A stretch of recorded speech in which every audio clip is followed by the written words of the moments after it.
Well, hello and welcome. Joining us tonight in a first for Q&A, the Chinese government is represented by Deputy Head of the Chinese Embassy, Minister Wang Xining.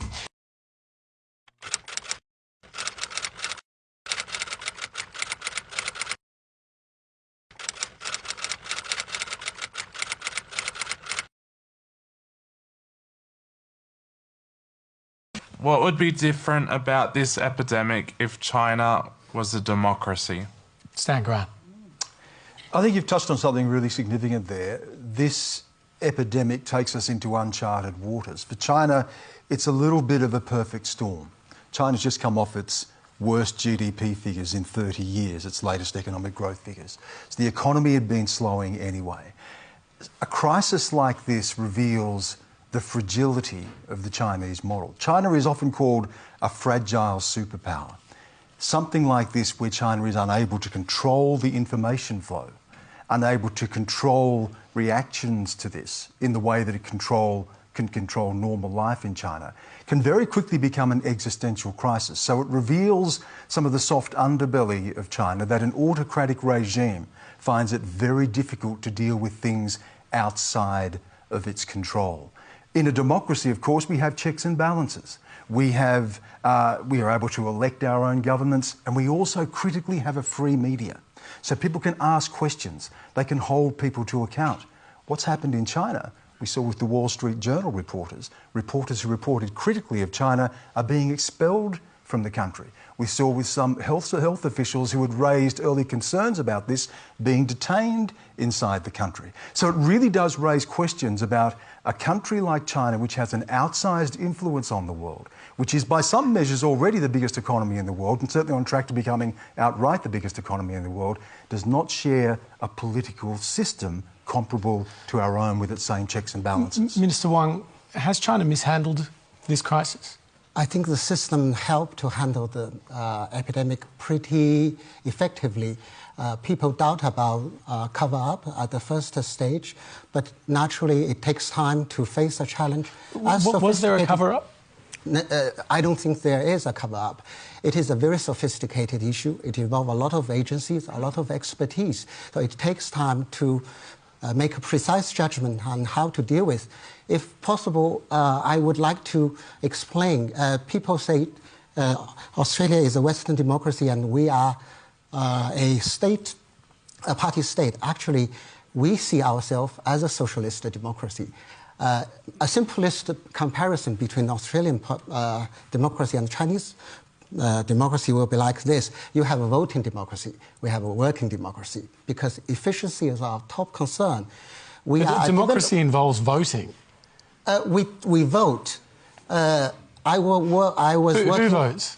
People vote. People vote for the member of the National People's Congress and the People's Congress at all levels. There's not a free vote to elect the leaders of China. It is free. It is free. I work in the local government. I know how people are voted. Of course, So how many votes did Xi Jinping win to become the leader of China? Xi Jinping was voted the president, and in the party there's also a voting process. You don't know that. It doesn't mean it doesn't exist. Let me finish. I will take 2 minutes. Working democracy, why that? Because efficiency is top concern. We are a developing country. We need the efficiency to catch up with the developed world with economic and social progress. And you have a deliberative democracy, we have a consultative democracy. We don't want to waste too much energy in the contention about ideas. At the final stage of like parliament debate, at the threshold of policy making, we involve a lot of people in an extensive process of policy debate. When I worked in Beijing, our year plan need to consult with 8 parties who participated in administration and legislation. You don't know that. That doesn't mean it doesn't exist. And the final thing, you have a competitive democracy. We have an inclusive democracy. We don't think winner take all is a good idea for current China. We need to include everybody in the joint growth of our country. So if this policy, the minority might lose some interest, we will find another supplement way to make sure that their interests will be better protected. So it is difficult in this part of the world to understand how a democracy should work with one single leading party. It is difficult. Let me bring in Vicky Xu. Is China a democracy, as he describes it? I don't think. I think there are democracies written into China's constitution, but if they are practically carried out is another issue. And just speaking of cover up during coronavirus, I would like to give us here a timeline. So 30th December, a Chinese doctor, Li Wenliang, and he talked about the possibility of coronavirus in a private chat group with other doctors. He's a professional, he's a medical professional, so he knows what he's talking about. And he was taken away by the police, and he was forced to apologize, he was silenced. And 5 weeks after, this doctor passed away, and he was infected with coronavirus.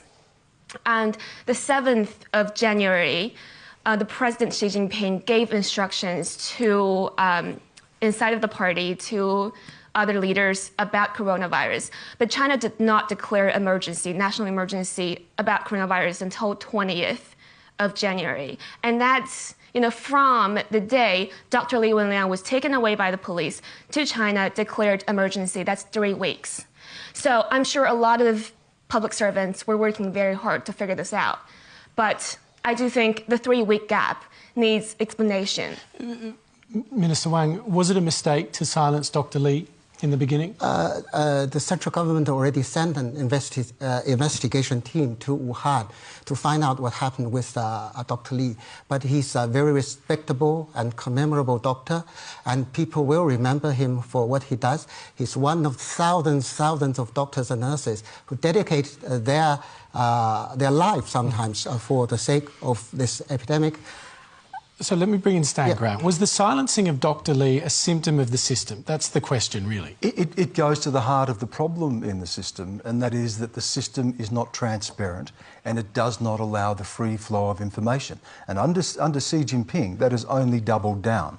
As you know, there are more activists, more dissidents, more journalists locked up in China today under Xi Jinping than there was before.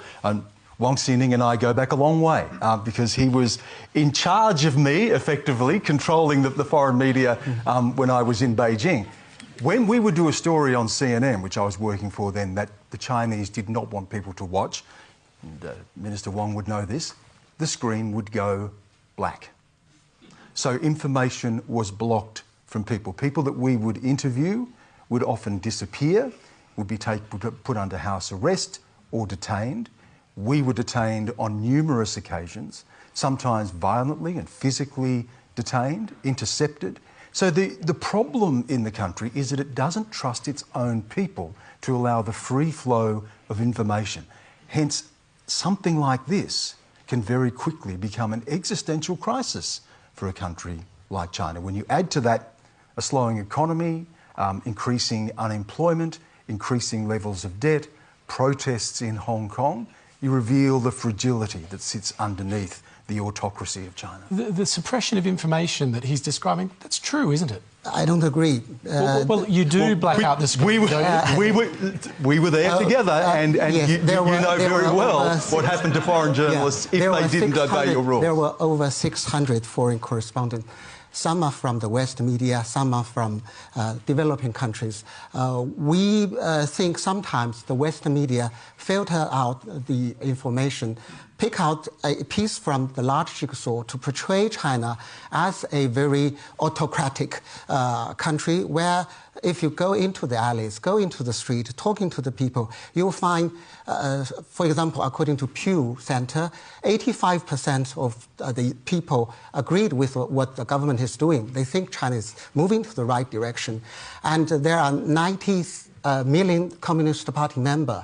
And each year there are 2 million more joining the party, 80 of them under the age of 35. If you think they are idiots, that would be insult. But this is just a simple question. Do you suppress information by blacking out the screens when there's information you don't like? What case you are referring to? But Stan, I'm sure you can. Numerous examples, and you know this. When something goes to air the Chinese officials didn't like, they would black the screen.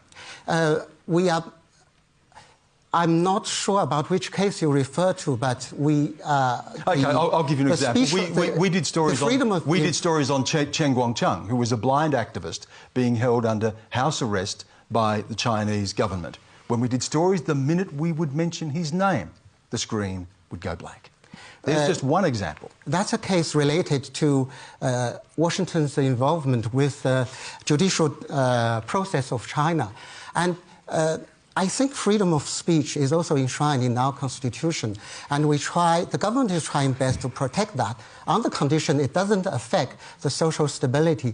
And I think anywhere in the world, there's a periphery for freedom of speech. I don't think child pornography or pro-terrorist information would be allowed in Australia or anywhere in the world. So if we see the party's leadership is enshrined in the constitution, everything has to be done according to the Constitution. Vicky? I would like to add that in the case of Dr. Li Wenliang, following his death, this is the biggest public outcry I've seen in China's social media in the last 5 years, maybe up to a decade. Let me finish.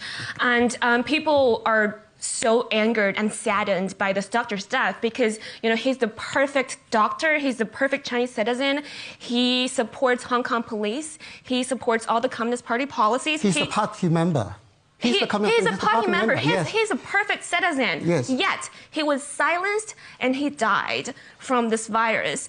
And on social media, the trending hashtag was, I want freedom of speech. So the Chinese people think this is an act from the Chinese government party suppressing freedom of speech. Anyone who obstructs the process of proper dealing with the crisis, with this epidemic, will be dealt with according to either party disciplines or the national law.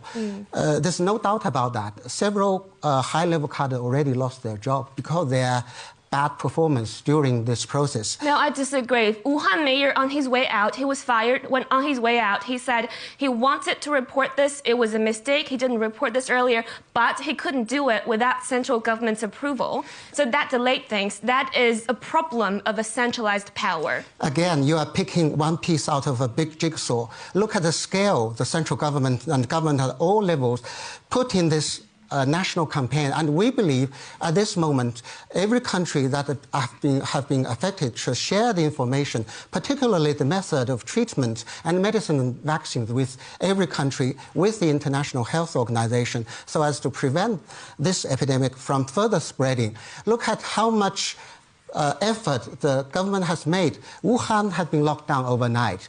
More than 30,000 medical staff have been dispatched to Wuhan and other cities in Hubei province to help their colleagues. And the whole population were advised to stay home. It's unprecedented challenge in human history. It's unprecedented campaign organized by the Chinese government against an epidemic, which is a common enemy of mankind. Not only what the sacrifice China has done is for the benefit of the world. OK, let's take our next question this evening from Alexander Dayant. Oh, well, this is a good follow-up question. So this is for Deputy Head of Mission Wang Xining. When Scott Morrison announced his decision to extend the travel ban to all non-Australian arriving from China due to the coronavirus, you said it was an overreaction. But if China has locked down more than 45 million people in Wuhan, is China not also overreacting? So, Minister Wang, the question is, you've criticised Australia, describing something of an overreaction by barring students from coming here, for example. How can you call our reaction too much when you're taking very severe action in China? But you described Australia's reaction as a vicious cycle of panic and overreaction on February 4th. What I said 2 weeks ago, I mean, it is easy to fall into a vicious trap of panic and overaction. So, and I also said it's up to the Australian government to decide what to do. And it's the medical authority headed by Dr. Murphy, who knows your capacity well, who knows the situation well, who knows the restraint well. We respect their recommendation, but at the same time, we have business people back in China waiting to come back to their offices in Sydney and Brisbane, blah, blah. And also, over 100,000 students are waiting, coming back to their campus. And over the past 2 days, the accumulative figure of confirmed cases in China are going down, new cases are going down, and there are 0 cases in major cities, and even in provinces surrounding Wuhan, like Henan, which has nearly 100 million people. So we think we will provide our opinion to help the Australian government to make a right decision that is scientific, rational, and proportionate to the risk. So, given that, I want us to take a look at some of the images broadcast tonight on the ABC displaying some of the measures that have been taken in China. Let's just take a look.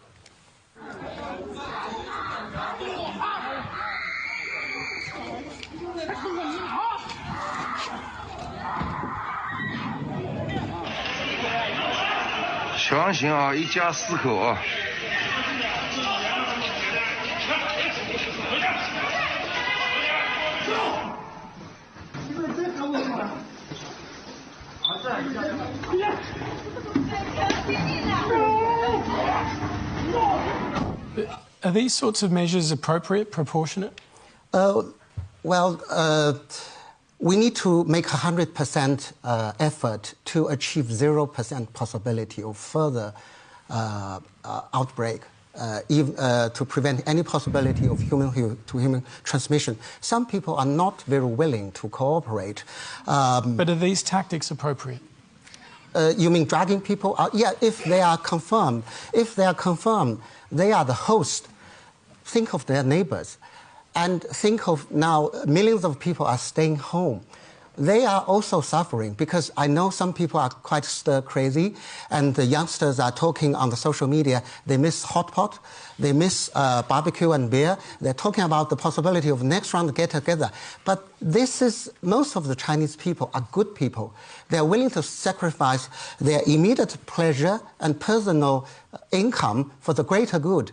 If we let these people out, and there are several cases recently of not communal outbreak, but people-to-people transmission. Those people who were infected, what do you say to that? We don't use force to put them into custody and give them proper treatment and stop further outbreak. Let's take a video question next, and this comes from 2 gentlemen in Adelaide. Their names are Saddam Abdul Salam and Almas Nizamuddin. You may have seen them in a documentary about the Uyghur community in Australia last year. Hello, my name is Saddam and this is my friend Almas. And we are both Uyghur Australians. And our question is for Mr. Shining. Almas's wife is detained in the Communist Party prison without any evidence. He hasn't heard from her in 3 years. And my wife and my 3-year-old son are under house arrest in Xinjiang.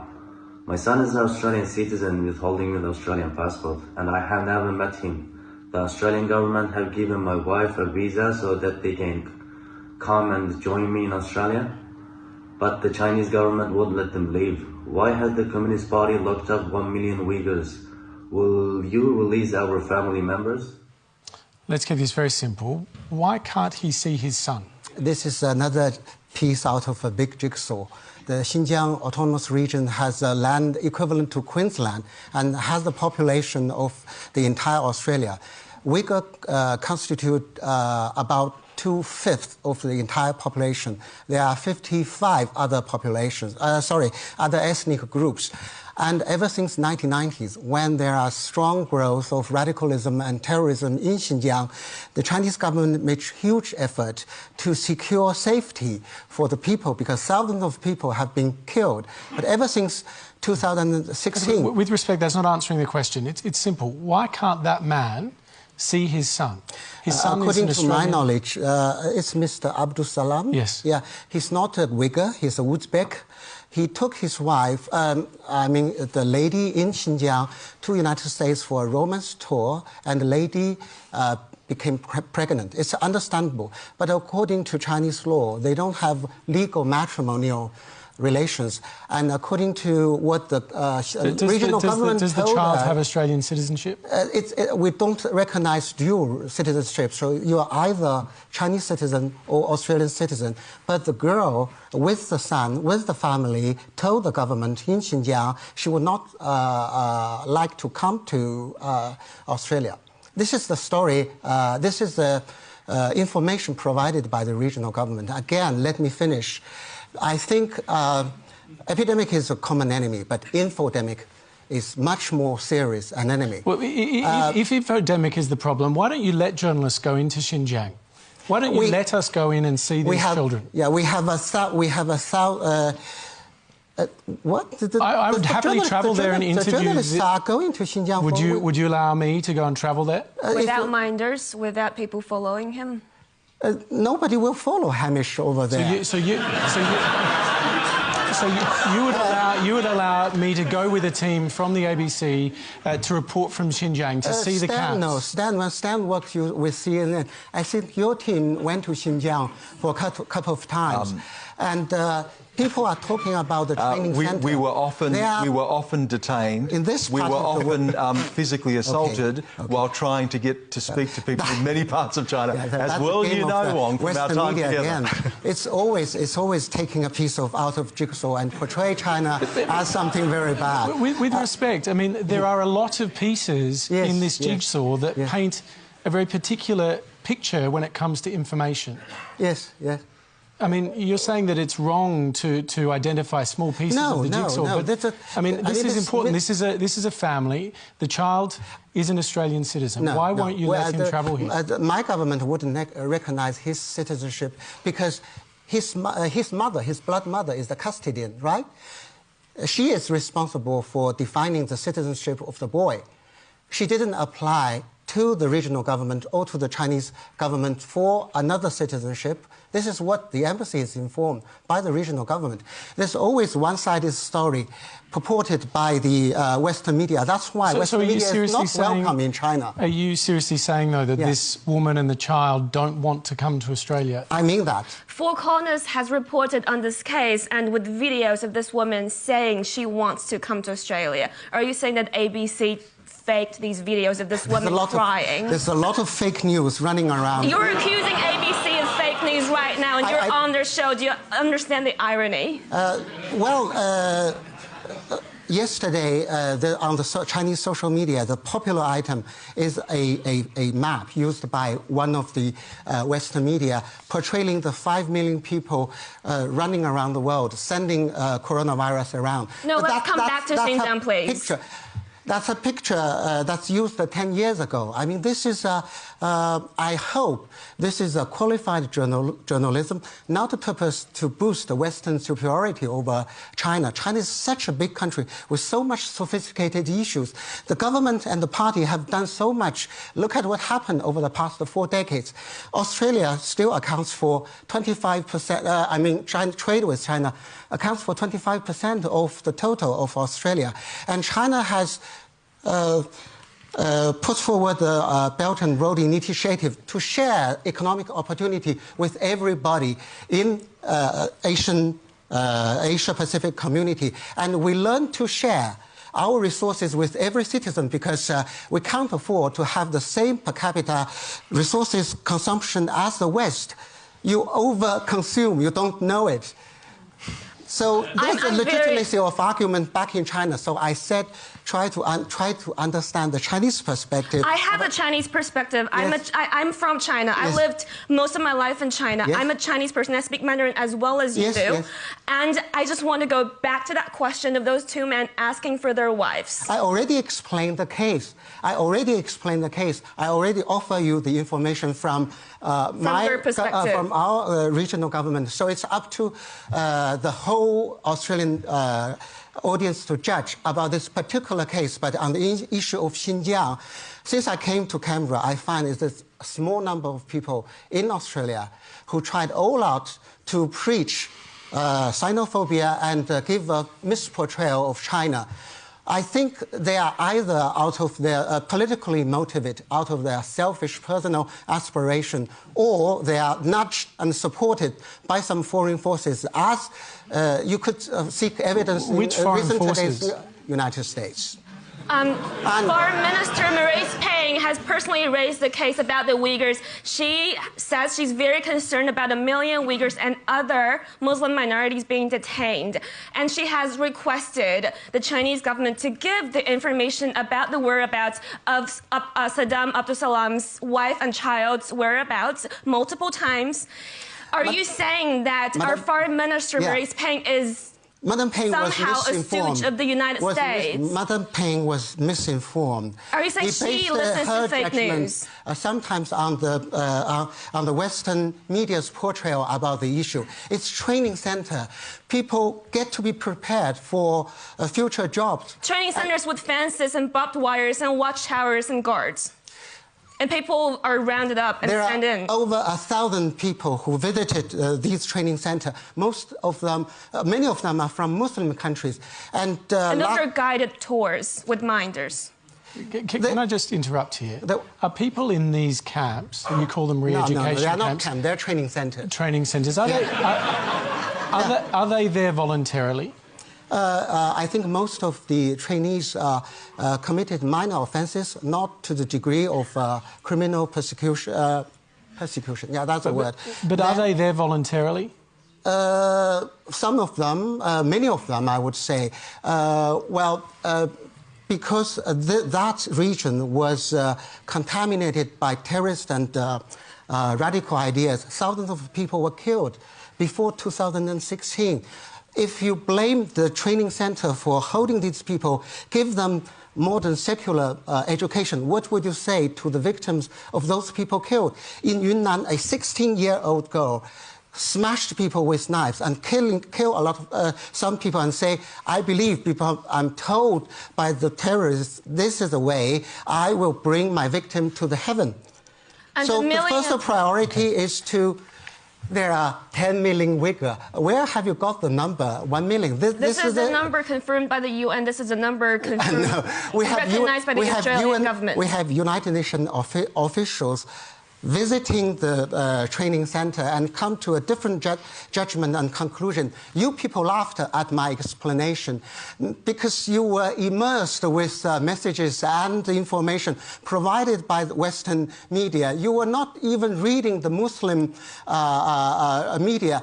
In the UN Human Rights Council, Australia joined the other 22 countries who wrote a letter to the High Commissioner blaming China for the Xinjiang policy that represents 600 million people. But there are more than 30 countries who supported China, writing the same letter to the High Commissioner. They represent 3 billion people. Let me interrupt because we do need to wrap this up. Jason, you talked earlier about good China, bad China, and that Australia has this challenge in dealing with both. A final thought. On this particular issue, this is clearly bad China. I think we know what's going on here, and I think we need to call it out in the strongest possible terms. What we need to ask, however, it's great to talk about it here in Q&A, watching the fireworks, still good. But how do we make a real difference on this issue as Australians? And I think there's 2 ways that we can do this. The first is we need to be able to talk to the Chinese leadership at the highest level in an environment of trust so that our opinions are respected. So that relationship that we have with China is critically important. And I think that relationship right now has seen better days. So we need to improve that, number one. Number 2 is, to the good China, we need to find those areas where we can collaborate with China positively to do something about these issues. And I know that there was a time when our government ran human rights programs together with the Chinese government on this issue of domestic violence. Now, this is a really topical issue in Australia right now, and I imagine it's a topical issue in China. So how do we find those areas where our interests overlap, which aren't quite as heated as they are now, and build on the good stuff? Because I suspect if we double down on good China, it allows us to have the trust, the relationships to have the really hard, robust discussions about bad China. Can I just say something really quickly about that, though? The world's been waiting for that to happen for a very long time, Jason. The idea always was that as China becomes more wealthy, they'll become like us, that they will liberalise. Under Xi Jinping, we've all seen them doubling down on authoritarianism. So we can't just expect that China will become more like us if we find ways to cooperate and communicate. We're doing that, and we're seeing Xi Jinping reject outright ideas of liberalism and democracy. Why should China be like another Australia? It has 1.4 billion people while you have 25 million people, while you, the per capita... I think if we've learned one thing this evening, it's that we need to do another discussion about this. We do hope that you will come back. I'll be very happy to do that. I think the sensible voice is too stifled here. I hope I will have another opportunity to have an in-depth discussion about whatever issue you are concerned with. We look forward to having you back. That's all we have time for tonight.